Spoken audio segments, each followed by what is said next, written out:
So, hi everyone to today's last talk about what the GC team has been doing since JDK9.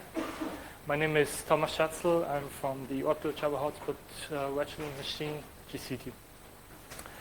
So I'm standing here chained to the desk, and two somewhat awkward thoughts cross my mind. First, this one. And second, we've been hearing a lot of great talks today about the future of Java, what has been done in Java, how to use Java, how to improve it, and now you get a talk that's about the guts within the VM. And while I try to tone it down a bit, it's going to be a bit technical. Well, bad luck. Anyway, I brought with me 5 improvements we've been working on since JDK9 and a call for participation, because we think that the GVM lives and dies by your input, and I'm going to tell you what you can do. But let's start. So first, parallel full GC. So there's always been the problem that G1 full GC is very slow. I mean, it's serial, sync-threaded. So G1 has very high worst-case latencies and really bad throughput. So in this change, we tried to make the G1 parallel full GC on par with the parallel GC full GC. And the solution was basically, make it parallel. And here's one slide about some results of that. So basically, we are comparing G1 parallel full GC with parallel GC full GC on a few applications that I found rummaging in the bug tracker, on the mailing lists, and they should kind of represent applications with different liveness, different connectivity. And there's the system GC test that performs many system GCs on a very small live set. This big RAM tester application, or micro benchmark basically, that's basically a big LRU cache. It means a big array, and you add array of references, and you add and remove objects in an LRU fashion. That has at the point of full GC a huge live set and lots of references, and there's this tree fragger or fragger. That's a fragmentation-inducing benchmark from Red Hat with a medium live set. And without going into the detail, it looks we are there. You know how many cores this I think 32 or something like this. Yeah. Okay, everything fine. This is available since JDK 10 build 33. Then let's go to the next topic. So has there been a question? Okay. Faster card scanning. Now you will likely ask yourself, what's card scanning? What's card scanning? So let me explain that a bit. In this figure, you can see the Java heap is split in regions. The blue boxes, it contains objects, so there's references between each other. And during GC, we are going to move that one object. Now we have a problem, what we are going to do with these references. I mean, if we just continue the application, it would very likely crash at some point when dereferencing them. So there is something called remembered set that, as the name implies, remembers the locations where there are references from other regions to a particular region. But what does it and that using that, we can fix up these references and the application is ready to go. But what does that have to do with cards and scanning? Well, the elements of the remembered set are not the actual references to the references to the Java objects, but to so-called cards. That means small subdivisions of the memory. And to actually find the references, you need to scan that area. And you need to scan this area quickly. So the solution for this change was to refactor and improve the current existing scanning code. That means the code has been really, really overly generic. It has been replaced by specialized code for different situations. This allows us to manually subsume and remove lots of checks in the code. And just showing you results, this is these are the pause times of this big RAM test application, which incidentally also has spends tons of time on this card scanning phase before that change, and yeah, that's the pause times afterwards. Nice thing about this, also available in JDK 10. Now let's get to what we have been working on lately, and that's not in JDK 10. First one is what we call rebuilding the remembered sets concurrently. So there's a problem with G1, and that's the remembered set. They take a lot of memory. We've known instances where 20% of the total heap size is taken just by the remembered set. Like if you have a 100 gig heap, the remembered set takes 20 gigs, which is bad. The upper bounds are actually even higher because this is an O square of the regions relation. And yeah, what has been noticed is the old regions use the most remembered set memory, and I'm going to try to show you why by showing you how the remembered set and the objects within a region change within the GC cycle that is shown above that heap snippet. So at the beginning of the collection cycle, there are a few young-only, so-called young-only GCs, and during that time, new remembered set entries are added to the remembered set of the region, and at some point, G1 decides to start marking. The heap got full enough, and so it starts looking at which region it can evacuate. Okay, now liveness analysis, that means marking is working. During the time, the application continues working, more young-only GCs happening. And at some point, there's this so-called remark pause. At the time, the liveness of the objects within the region has been determined. But at that moment, actually, G1 could immediately start evacuating that region, that moving the remaining live contacts somewhere else. The problem is the remembered set. It's pretty big, as you might have noticed at this point. So it tries to kind of remove obsolete entries. That means entries that cards that do not contain any live objects. For this to happen, it needs to do another concurrent phase that's called create live data map since JDK 9, where it creates that map that is then uses to scrub the remembered sets from those obsolete entries. During that time, the application continues working, adds remembered set entries to the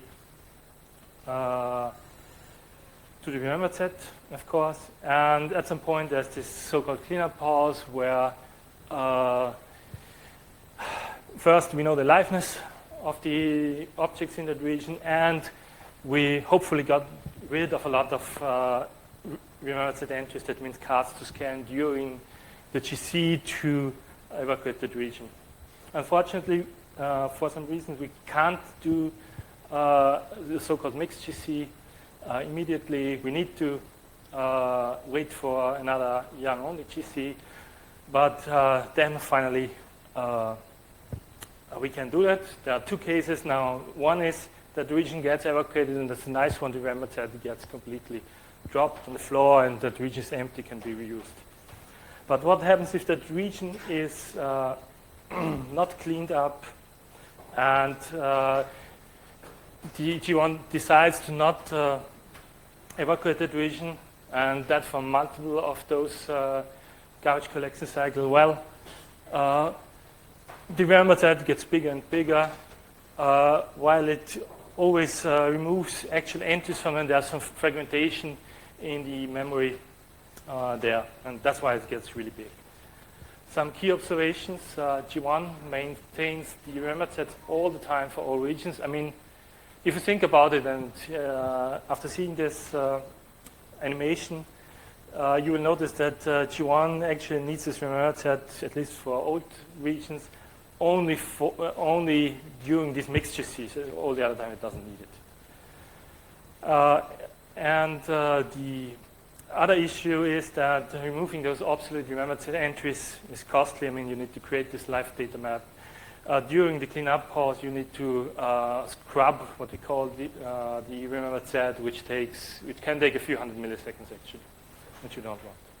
So the solution here is only keep the required remembered sets when really needed.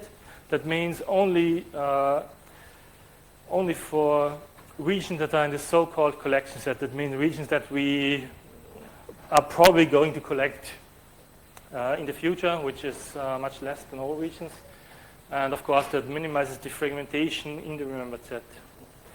For that to work, we have to construct these remembered set concurrently between remark and cleanup, which is bad, but at least we don't need to do anything in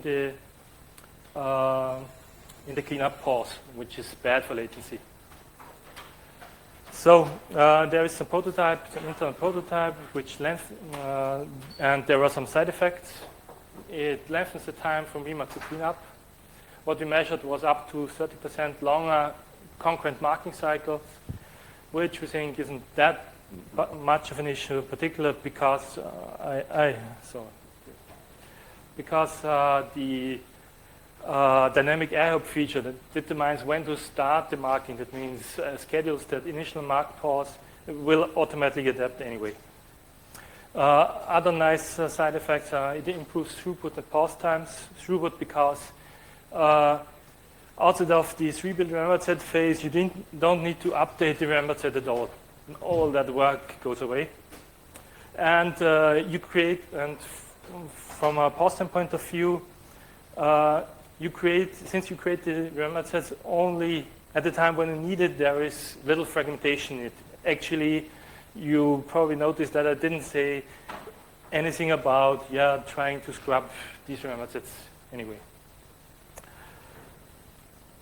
So, and the feature for the container guys, it allows G1 to implement a bounded remembered set in terms of memory usage. That means when rebuilding, G1 could just stop collecting remembered sets for particular regions if some budget has been exhausted, which has always been a problem. I mean, 20% of the heap is probably too much if you make that kind of safety buffer.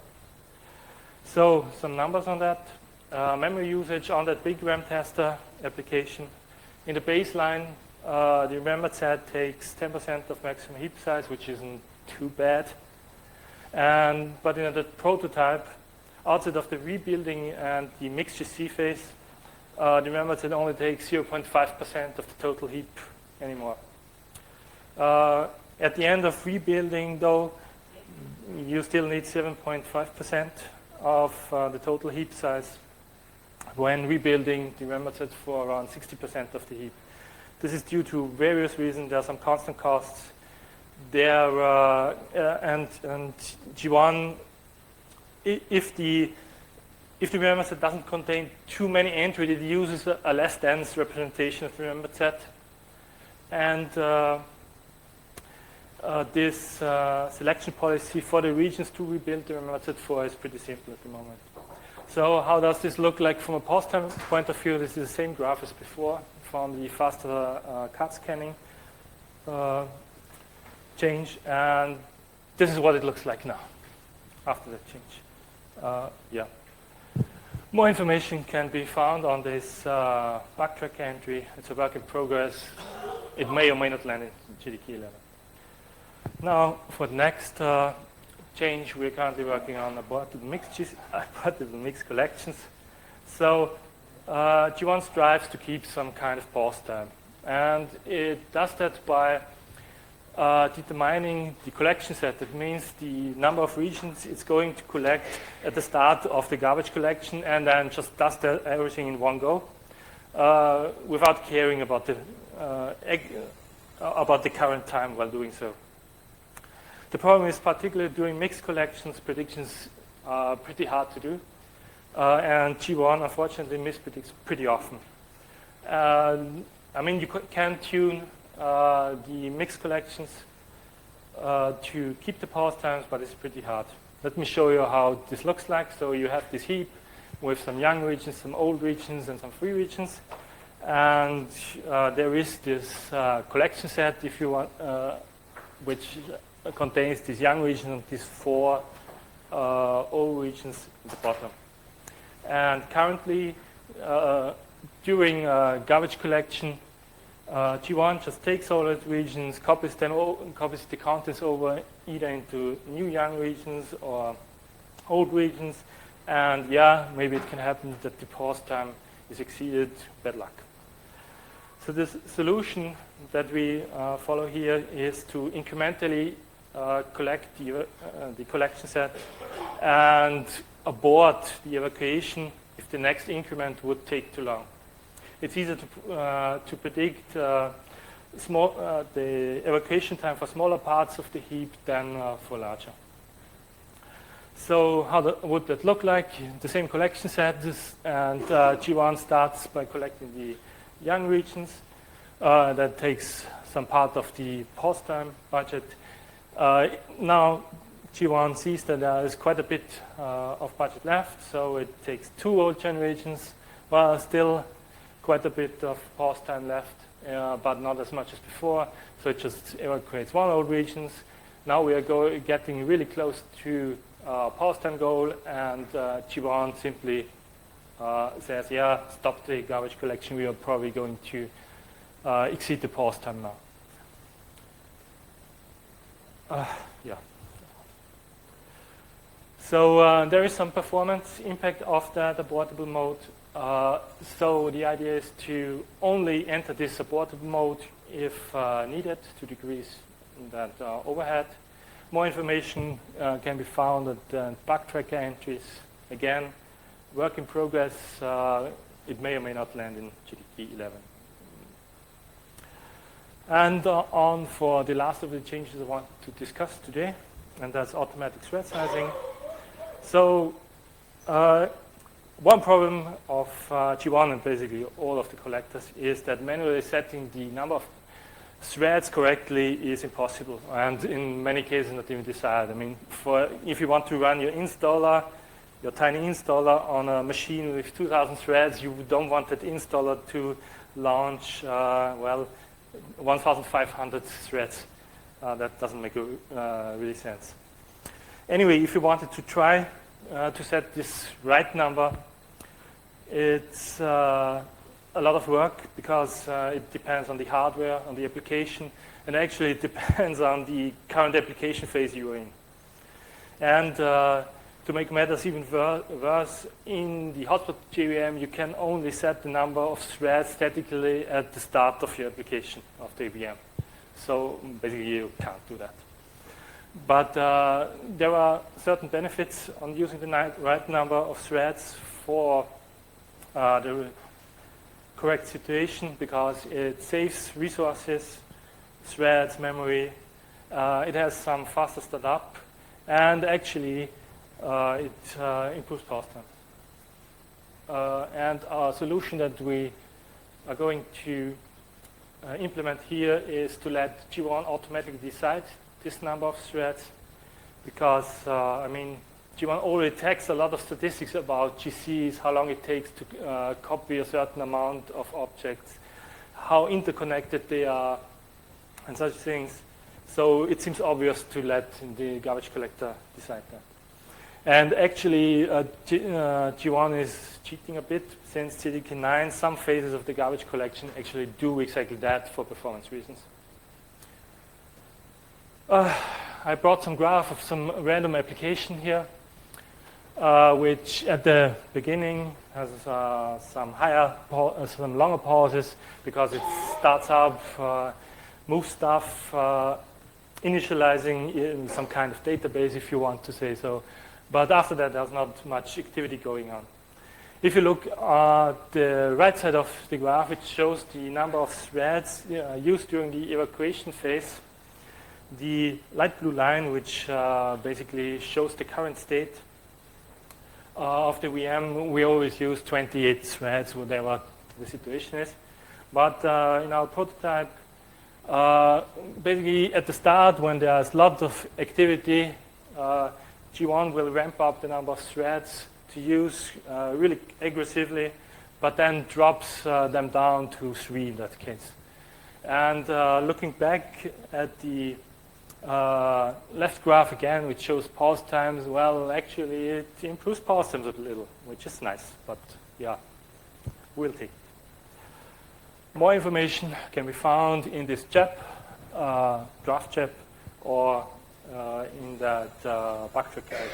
Again, that's work in progress and will land in some release in the future. So let's get to the last topic I have here, participate. We would like to have you participate because well, it helps us a lot to improve G1 and also the other collectors because we want to know what is the right thing to improve. I mean, I mentioned and used this BigRAM test application. That's an application that has been attached by some user after noticing that his application doesn't work at all. And yeah, we will look at this stuff and fix it.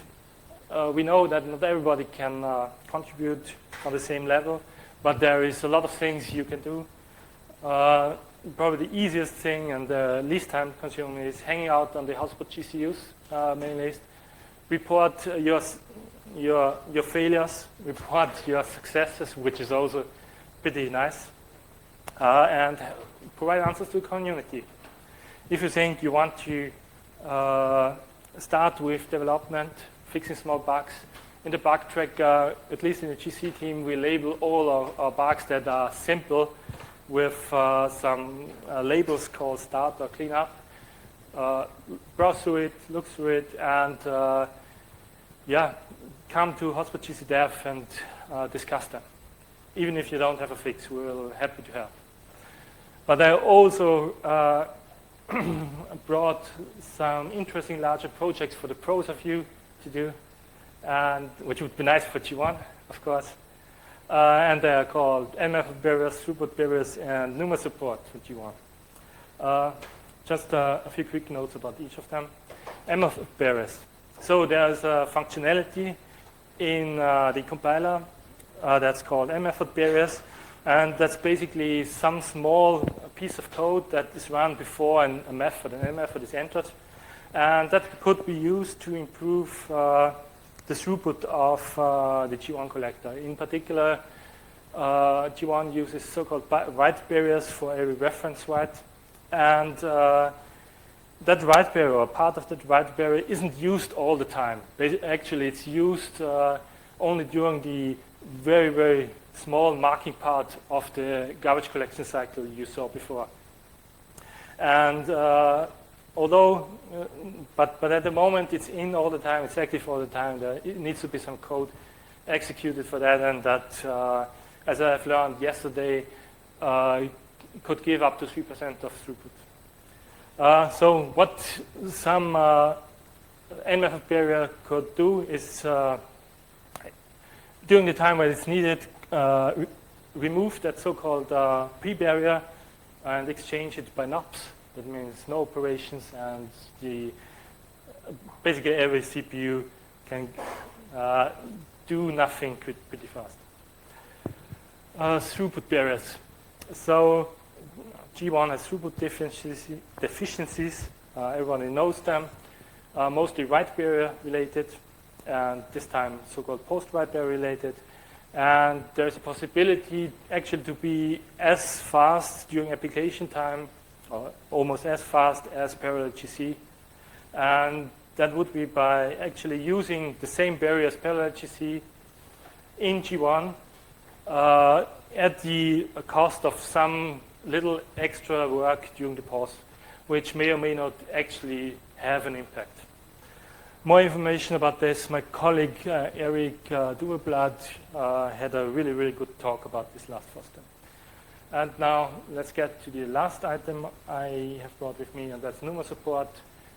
Yeah, it would be really, really great if we could improve throughput on large multi-socket machines by exploiting memory locality into one. There is a lot of opportunity to get really, really good numbers. There's the JAB that is actually open for 6 years now. Maybe somebody wants to have a try. And that's it for me already. Questions?